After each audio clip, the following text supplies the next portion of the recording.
आणि अशी ही सगळी गुंडागर्दी ही सरकार चालवत असताना कोणी गप्प बसू नये. आपण व्यक्त व्हायला पाहिजे आणि त्या व्यक्त होण्यासाठी ती वाट करून देण्यासाठी येत्या रविवारी आम्ही मी मोर्चा म्हणण्यापेक्षा एक देशाची ताकद काय असते ही ताकद दाखवून देण्यासाठी ह्या मोर्चाचं आयोजन केलेलं आहे.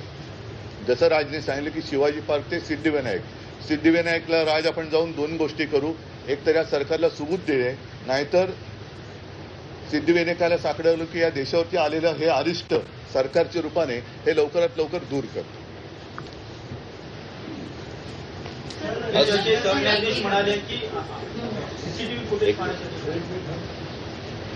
मग तोच विषय राहिला की सरन्यायाधीश जे बोलले की सीसीटीव्ही फुटेज पाहण्यासाठी आमच्याकडे वेळ नाहीये.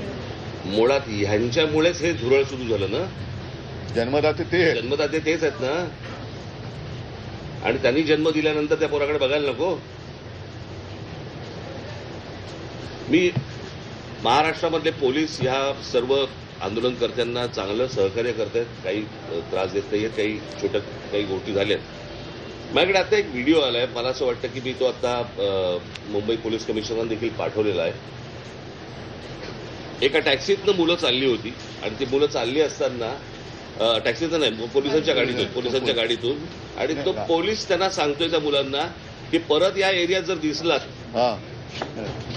तर खिशामध्ये तुमच्या काय 5 ग्रॅमची पावडर टाकीन, 50 ग्रॅमची पावडर टाकीन, बरं का. म्हणजे पोलिसांकडे आता पावडर पण मिळायला लागली. पोलीस एजंट आहेत का पावडरवाले?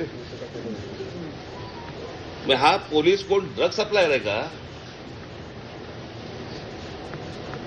हे कुठचे काय चाललंय मला कळतच नाही. मला खरं तर ही इतकी साधी गोष्ट होती. साधी म्हणजे म्हणण्यापेक्षा ही की बाबा पेपर फुटलेत, काय कोण ज्याची जबाबदारी आहे त्यांनी राजीनामा द्यावा आणि जे त्याच्यामध्ये असतील सामील झालेले असतील त्यांना अरेस्ट करावी. ज्या काही गोष्टी करायच्या त्या सगळ्या गोष्टी कराव्यात. परत हे होणार नाही याची शाश्वती द्यावी आणि त्यांच्याशी चर्चा करावी. हे सगळं प्रकरण इथपर्यंत आलंच नसतं. बोला.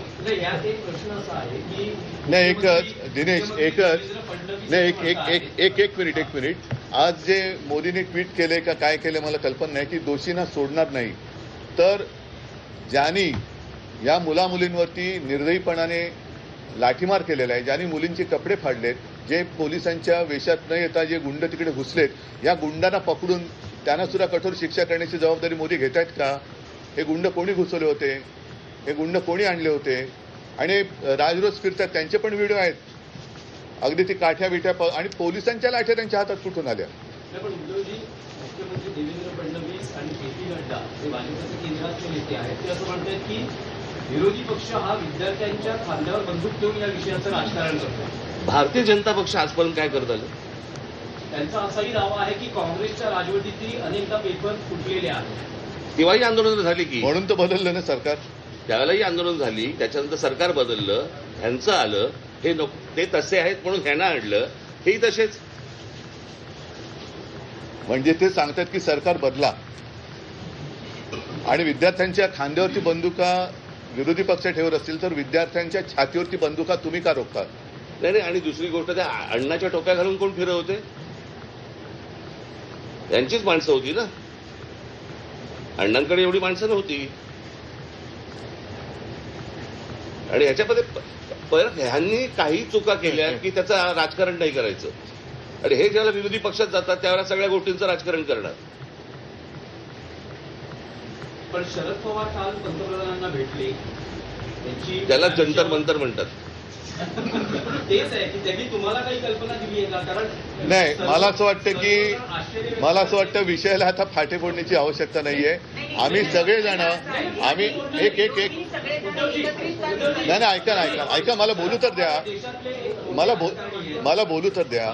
माझं म्हणणं काय आहे की जसं आज मी आणि राजा एकत्र एकत्र आलेलोच आहोत. त्याच्या आधी सुद्धा मी सगळ्यांना आवाहन केलेलं आहे की ज्यांना देशाच्या भविष्याविषयी चिंता आहे. म्हणजे मी तिकडे गेल्यानंतर सगळे भाषिक तिकडे होते, सर्व धर्मीय तिकडे होते, हिंदू होते, मुसलमान होते, सगळे होते.